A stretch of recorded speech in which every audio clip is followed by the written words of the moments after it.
Okay, so thank you so much for being in the online healing class, the fifth online healing class in this series. And today it's going to be another interesting part of the book, the Government of Eden. Um, whom is it that you fear is the title of the section. Whom is it that you fear? And that moved like stirred up quite a bit of ideas to share with you, and I'll see what I use from that. Um, but first of all, this is an online healing meeting, and that is basically so. The purpose of it is healing. The purpose of our coming together is healing. So it is very helpful for you to relax and come into a different experience yourself, by relaxing, by breathing, by um, yeah, letting your ideas go about what you think is so important, or your concerns, or your this and that, your ideas, your opinions. You can leave those behind too. So most of all, we come together to come into communication, to direct communication with our source. Because otherwise, what would we be doing? We would be doing the same as the world is doing. And it's not that we dissociate from this world, but um, we have a choice. What are we going to listen to? What are we paying attention to? What is it that we value? And so, what is actually where are we looking for the relief that is so welcome? And where are we looking for? Where are we going to? Are we going inward? Yes, we do. We go inward instead of looking outwards to find a solution, or not find a solution. So we go inside, we breathe, we relax and go inward. So that's immediately also a meditation, and it's immediately coming in touch with something that you could call prayer. Say, let's be still for a moment and listen. Let's be still for a moment and receive instead of doing something. Just coming in the action of giving, to say like, okay, this is our moment that we share together in the one purpose. And let's see what happens. So there's also an anticipation connected to it. Like, oh, this, I'm not sure what is going to happen. We have an opportunity to receive a gift, but how we're going to do that, I have no idea. Now, what we need to do for that is basically to step back, to relax, and not do anything. So we're slowing down a little bit and breathe, relax. Ah, wow. Thank you. Thank you. Thank you. Thank you. Thank you. Wow.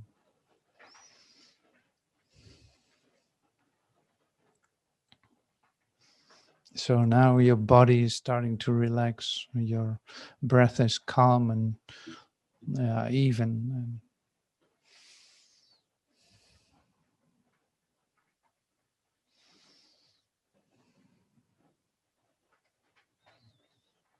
see, and you might just start to feel some energy moving your body, and just allow that to occur. Don't try to control it or resist it or anything like that. Like, no, there's so much light present here with us today in this moment. You have no idea. Mm.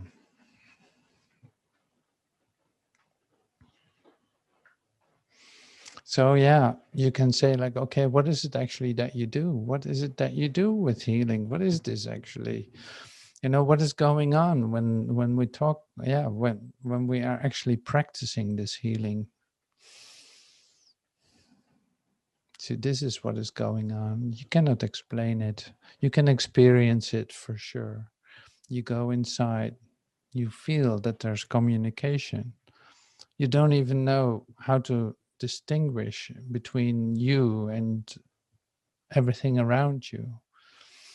Suddenly that becomes not so clear anymore. But you can actually feel the expansion in your mind where you become all inclusive. Why would I want to separate something off? Why not include it in? And recognizing it as your own perception or your own ideas being reflected. And coming into this inward experience of yourself, coming into your totality, into your wholeness, seeing that everything looks different now. It's like, oh my God, it's all inclusive. Like I try to separate some things off and thinking that somebody can be separate of me. But here we are. Oh my God, it is so great to look like this, to have a vision like this, to come actually to see that fully is so great. So that's being offered to us in this present moment by practicing the presence, by practicing our holy instant together, joining as one, recognizing the light in everything around you, seeing that it actually has nothing to do with the form, but it goes completely beyond it in its totality. And you don't want to miss any of that.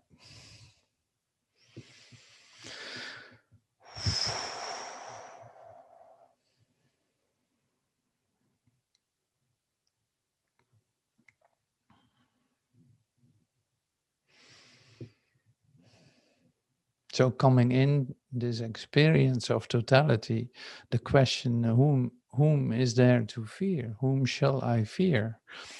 Becomes silly in a certain sense, because it's like, well, if there's nobody outside of me, what can make me afraid? If I'm joined with everything around me and I see the connectedness of all of it, what is there to fear?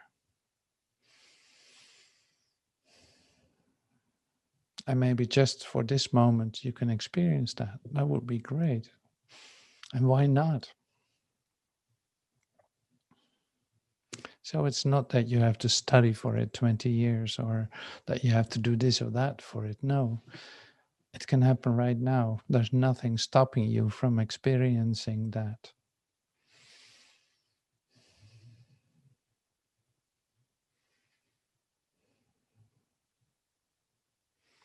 Okay, so Joel writes in The Government of Eden in the book, um, which is a collection of his talks. So it might just be a transcript too, but he writes it here.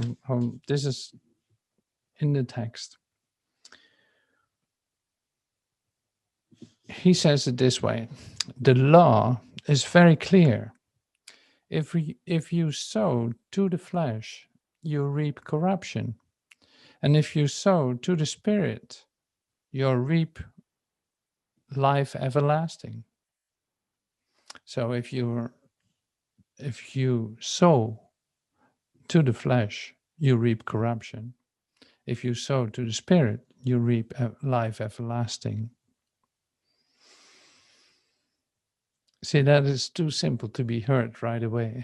That's just too simple. But you recognize the principle for sure. So it's like, okay, what am I investing in? What is it that I'm actually doing here? Am I really like trying to make something work in the world? Am I trying to put some effort in there? Am I, am I really waiting for something to come from that? Or is it the other way around? Am I just turning within in moments that I take time to do so, and suddenly discover like, oh, I should have done this before. This is so great. Suddenly my mind expands and it feels so much better. It feels like a relief, like, finally I can breathe. Luckily, none of this is binding me in any way. None of the worldly ideas is binding me in any way. So that is what Joel brings in as the first principle, or the law. It's like the law is very simple. It's you that decide on a continuing basis, what is it that you want to see? Are you looking for like corruption? Are you looking for the form? Are you looking for certain forms, or you want it a certain form? You think that it is a certain form. Are you looking for the places where it cannot be found, to still have some lingering hope that you will find it? This is a repetition of the human mind. It's like one of the tracks there where it's circling around in. Here it is. Oh no, I'm still expecting something from that, from this, this action of mind, of me. I expect something of that being reflected as a win in this world, as something that really adds value to me. Or is it that I'm becoming still and stepping back and allowing a totally different vision to come to me? I'm feeling the release of self-identity and feeling the spaciousness of my being, feeling my connectedness with every aspect of creation, and actually being ecstatic about the life that I'm feeling stirring in me.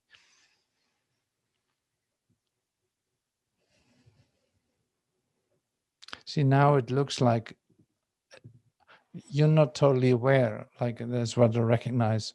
It's like you're not totally aware of that choice in every moment.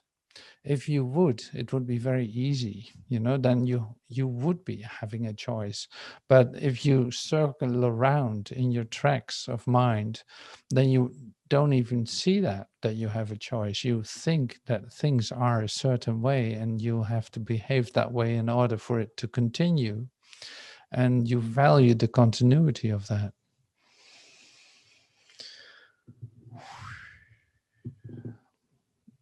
And that is so deeply ingrained too. I will give you some examples later on. It's like it's so deeply ingrained in what you think that you have to do here in order to have a satisfying life, or a responsible life, or whatever idea you hold about this life that you're living.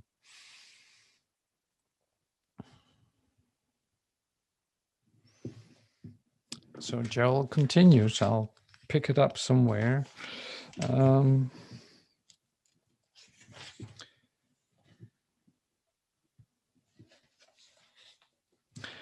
You realize that over the centuries, this belief in two powers, the belief in good and the belief in evil, has become strong enough to be hypnotic, so that we are all hypnotized with the belief that this is good and that is bad. We're all hypnotized to some extent with the belief that there are good powers and bad powers, spiritual powers and material powers. To be dehypnotized means merely to come into some measure of agreement that there cannot be God and something besides God. There cannot be spirit and something unlike or opposite to spirit. Then you come to this. Whereas in your old belief there was God and devil, or good and evil, and whereas in our early metaphysics we had immortal mind and mortal mind, you now come to the realization that there can be but one mind, one power, one substance, one cause. And as you accept that, your old consciousness becomes spiritualized. Wow, that is so great. I love it when Joel says this. It's like you now come to the realization that there cannot be but one mind, one power, one substance, and one cause. And as you accept that, your old consciousness becomes spiritualized. So there's one mind. There cannot be a mortal mind and another mind and a God mind, so to speak, or one mind. So that's why the idea of totality comes in more and more into this class too. It's like there's more and more of the totality that we're actually entering into. And that is a real consciousness shift, because like we started in the beginning with the little meditative moment where you start to include everything in and not distinguish yourself from anything around you, but suddenly see that there's a wholeness connected to everything that you see. And so Joel says this too, and like we believe in powers, like good powers, bad powers, and human power, and of course spiritual power. So there would be a mixture of that. We think that there's a mix in that. At least that was an old idea that we carried with us. So now in the new order, in the new experience of ourselves, we actually see that there's one power, there's one love, one life. And that is the love and life that we share with God. Like there's no in between. There is only one. Like there is not a human mind thinking ideas and that influence something. No, this human mind literally does not exist, because there's only the God mind, the whole mind. And that is your mind. That is, you are completely included into that. And you don't have to distinguish yourself from it. You don't have to question yourself, like, am I really part of it? So your questions will arise, because you're not totally accepting this right away, for sure. And that's okay too. So to become aware of your own questions can be like, am I really deserving this? But I did this and this last week, and like, is there a reason that I deserve pain? Like, it must be coming from somewhere. Like, it must be like some kind of reciprocity going on. I deserve certain things in my life, and that's why they are happening. Like, that's why I am in pain, for instance, or I lost this and that. And then basically Joel says here, it's like, no, there is no reciprocity at all. There's a totality of being. There's only one power. And all your ideas that you hold about yourself is just keeping you from seeing that. That's the dehypnotization that needs to take place. And that is just by you giving up your ideas about everything and about yourself and about what you think God is and how God responds to you and what he wants to let you feel or something.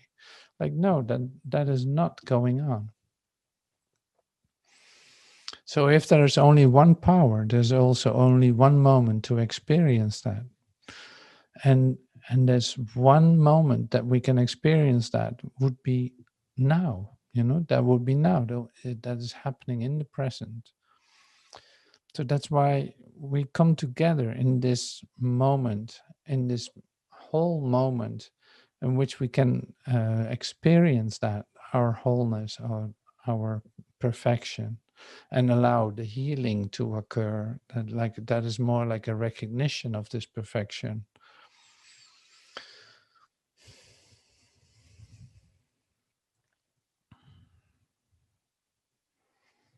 Okay, so that is so great. So I'm happy with what Jill writes here. It's beautiful to read that. It is not a very long section, but there's a lot in there because of this law that we just were talking about. Like, it's so ingrained into the human thinking to think in terms of say good and bad, and separation. In fact, the confirmation of the separation. See, the thing is that you're actually looking for the relationship between cause and effect. And Joel, in this last part that I just read is referring to, like, there's only one cause. And this one cause is the totality of being, in which you are an effect of. You are the effect of that one cause. So there are not different causes. It's like, no, absolutely not. No, there's just, you are the expression of godliness. You know, you are the expression of this totality of being.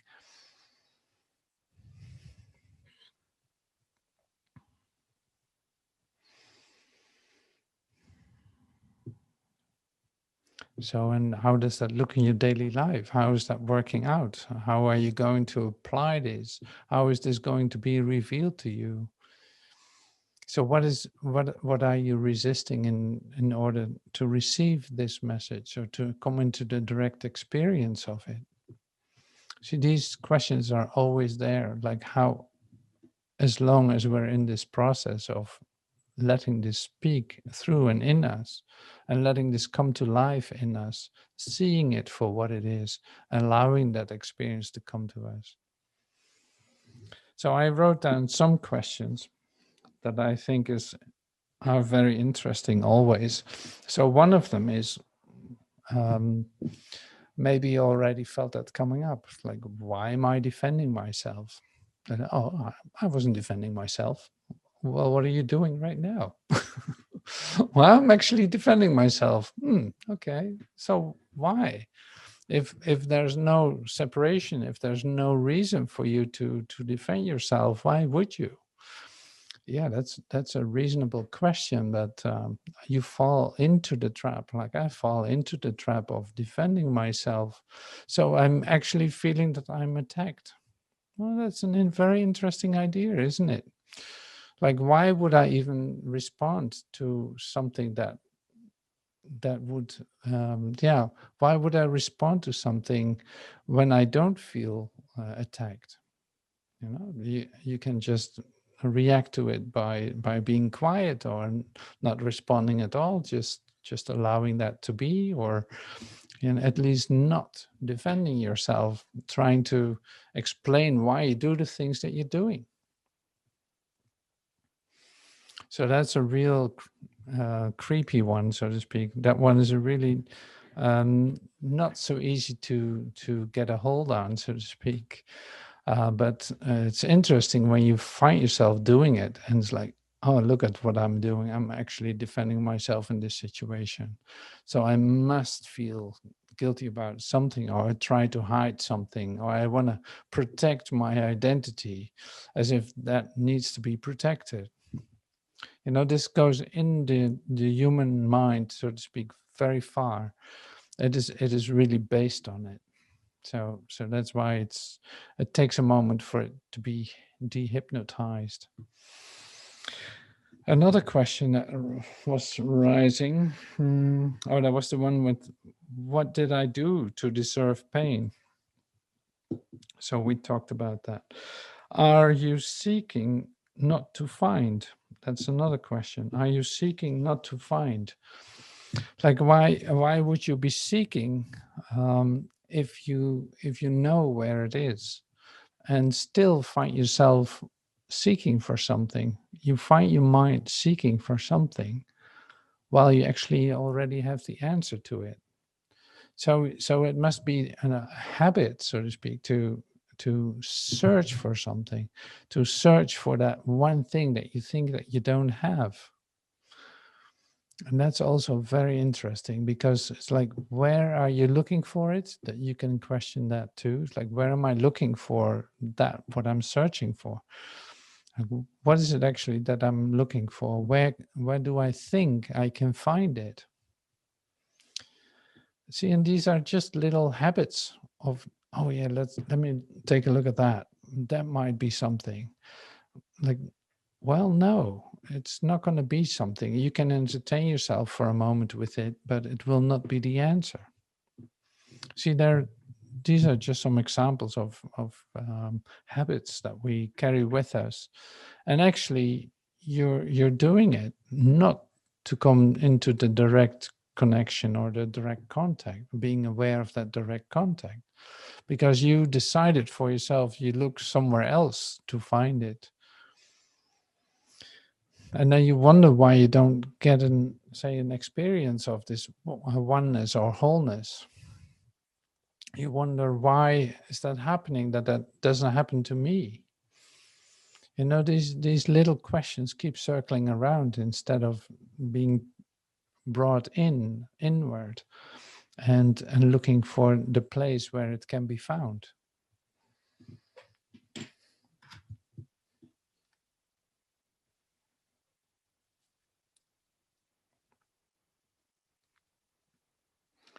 In your innocence and surrender is your invulnerability. In your innocence and surrender is your invulnerability. Well, that's not a question then. Huh.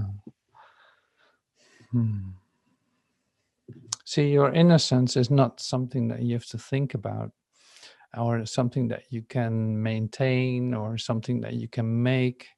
Like the innocence of a child, as an example, is something that is just there. It is innocent because it is innocent, not because it does innocent. No, it just is what it is, and it has nothing to hide. It's completely vulnerable. And with that, it's completely invulnerable. It doesn't need to defend itself, its own innocence. It just is. Nobody can take it away.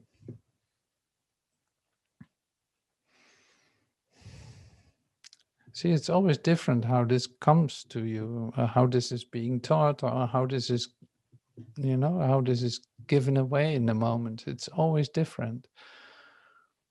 It's so much alive. It's all the time different. Even if you would listen to it again and again, you will hear different things. And that's so amazing to me. Like it's given to you exactly in the vibrations that you can receive it, but that is also creative. It's dynamic. It's not static at all. I love that. I love that. So think about your innocence, because I love that idea. I love that. I love to see your innocence. I love to encounter innocence. I love to be in innocence.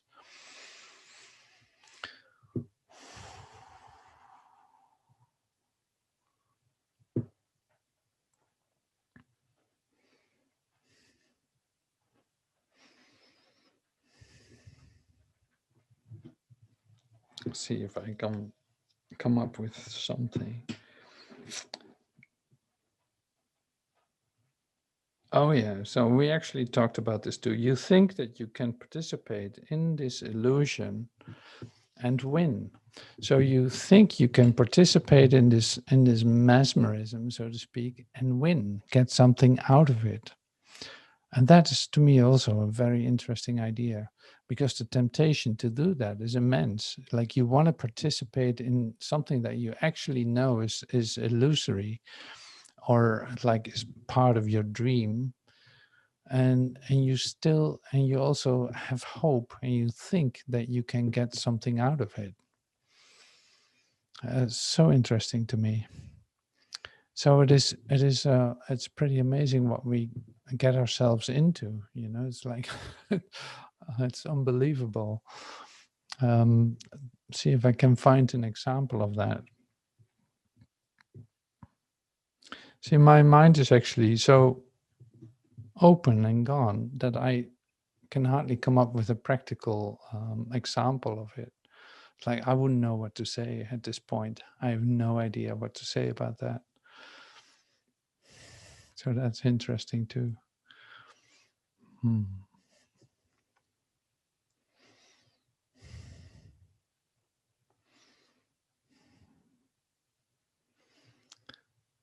See, and then immediately you go within and come into your meditative state that actually is here. So it is in timelessness that we meet. It is in this contact that the communication takes place. It doesn't depend on my words or anything like that.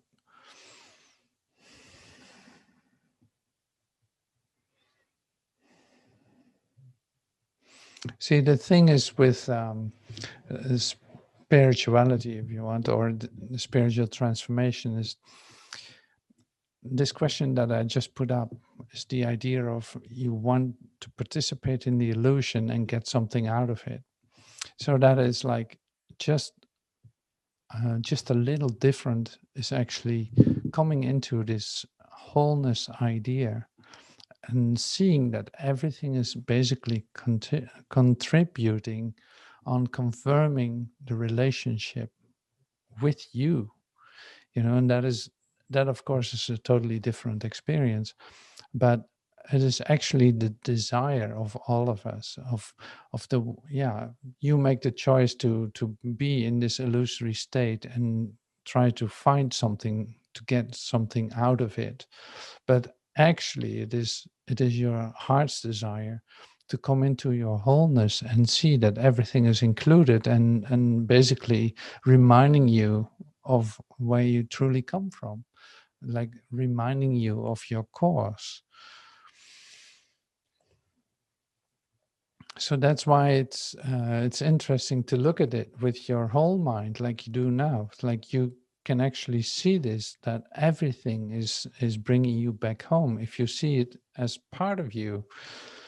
And if I see it as separate, I try to do my best to get something out of it, and I'm getting very exhausted. While on the other hand, with my whole mind, it would be totally inspiring to walk around like that and see that everything is bringing me home. Like I'm so grateful for everything that is coming my way or that is suddenly appearing, and seeing, and if I can see that in my wholeness, so to speak, then it is an absolute contribution to it. In the next moment, it can be totally different. That I think like, oh, I wish I had that, and I could. No, maybe I should go do this to get that. You know what I'm saying? It's like that is really on the edge of seeing it for what it is, and being a victim of it. It's like that is such a, like, really close to one another. So we sometimes say like you're just one thought away from it. And the one thought is actually the one that you have to let go of. Because if you come into your wholeness and see everything for what it is, or see it connected to your totality, then it's included, then it's whole. Then it is just a celebration to receive all of that. So that's at least the invitation I totally send to you, or want to give to you, and to experiment with. Like, oh, right, I'm sitting here in the middle of a train station, if you're allowed to travel, uh, and or wherever, maybe in the grocery store, maybe in the somewhere in a plaza in your town. You just sit there and try to include everything that you see and come into a whole different experience of yourself. You can practice that there too. It's like, of course, it has nothing to do with the outside, but you can see it if you want to. You can use anything for that.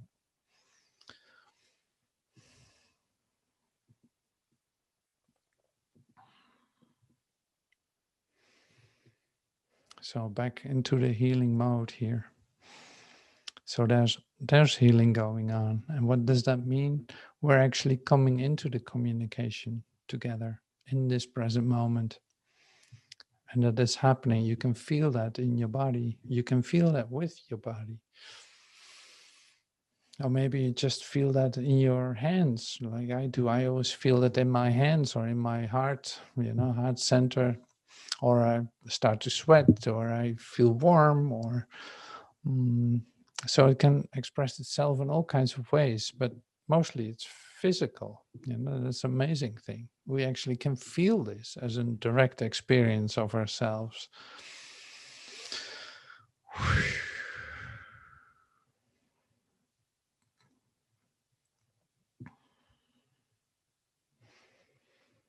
Yeah, so that's really great. So thank you so much for being here and doing this with me in this class. It's so great to meet like this. See if I got.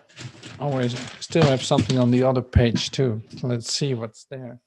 I totally forgot.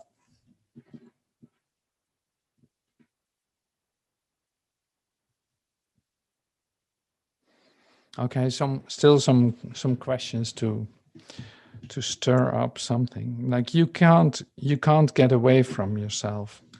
That's a statement. You can't get away from yourself. Like there's no escape from yourself. You cannot get rid of yourself. And so who are you hiding from is another question. Like who is it that you're hiding from? If you see this in the totality of your being, like who are you hiding from if there's just one of us? Oh, how do you think you can keep a secret? Why do you think that there's such thing as a secret if there's only a totality of being? Then that becomes really silly. But see how we use that in our human conversation and human communication. There's always a secret. Like that makes you want to be a friend of this one instead of that one because she knows the secret and you don't, or this one doesn't. So that's not so interesting. So I'll keep it with the winner, so to speak, the one who has an actual secret to share or that we share together.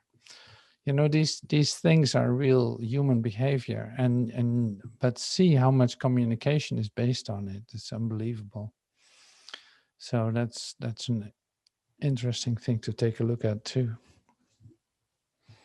And talking about defending that, trying to make that real together as if that is something that somebody else doesn't know. So it's like you really believe that you can build like yeah, castles made out of nothing and think that they are protecting you from not being seen or something. It's really funny what we try to do as human beings.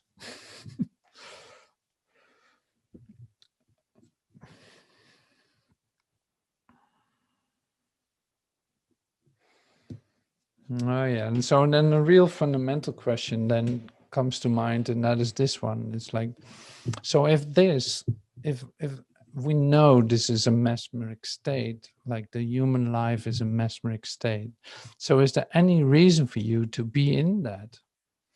So why are you hanging out in that? So you must have a hope to get something out of that. Otherwise, you would not be in it. So, and that is something that you can see for yourself. Like, how is that for me? Am I doing that still? Am I completely in that mesmeric state? Am I really believing all of that, or is it starting to crumble and falling apart? And seeing that I'm actually turning within much more, that I actually spend a lot more time with myself, or that I take walks to just really calm down and be in a very meditative state, to come really deeply into myself and not participate with the world that much. See, that is like in a transformational process, that is all that you can recognize. Suddenly you see that you're not necessary at all. You played a role, but suddenly the relationship shifted, and suddenly you see, like, oh, I don't need to do that at all. I had no idea. I was really thinking that I needed to do that. So, and there's more and more that you start to discover that you don't need to do. So am I really needed in the mesmeric state? No, I there's nothing there for me. And I eventually will admit that completely. It's like, no, there's no reason for me to hang out here. What on earth am I doing here? And that doesn't mean that everything is over. Like, okay, your humanness is over, but you can still be present, but then not present in the mesmeric state. So I love to teach more about that in March, in the next coming sessions. And because this is really fundamental, you can feel that It's like, what am I doing here then? If there's a mesmeric state that I don't believe in anymore, what then is going to happen? What is it that, how does that feel? What is the next thing then for me in that? Or maybe you're completely familiar with that and you just join in the light that we share together. So this is fundamental stuff, so to speak, that you go through in your transformational process. It's inevitable. You take a look at all of that. You have to be honest with yourself, like, this is where I find myself. I still believe this and that. And why? I don't know. Well, the reason that I still believe in that is that I still think that there's something for me in there, that I can get something out of it. That's why I continue to do the same thing over and over again. Until I don't, of course. So did any time pass? No. Are we still here? Yes.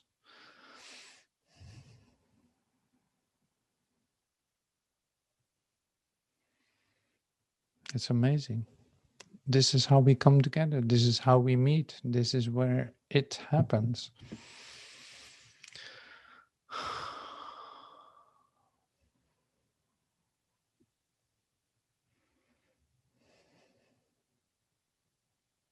It's so great. So thank you so much for listening, for participating, for being present here, for all your love, for your innocence, for your beauty. Thank you for that. See you soon.